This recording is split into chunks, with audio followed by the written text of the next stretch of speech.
سلامونه دویچ او پښتو جرمني په پښتو نن بیا یو څو عبرتناکې او مهمې جملې په الماني ژبه او پښتو معنا سره ته هم غواړې خپل الماني ژبه داسې زده کړې لکه مورنۍ ژبه نو راځئ مخکې لاړ شو. لومړی Nummer 1 Jeder neue Tag ist eine neue Chance. هر نوې ورځ یو نوی فرصت ده یا نوی چانس ده.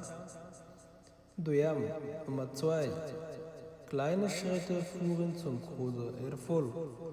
واړه ګامونه لوی بریاوې راولي. Nummer 3 دریم نمبر Wer nicht aufgibt, erreicht sein Ziel. څوک چې تسلیم نشي خپل هدف ته رسیږي. Nummer 4 Nummer 3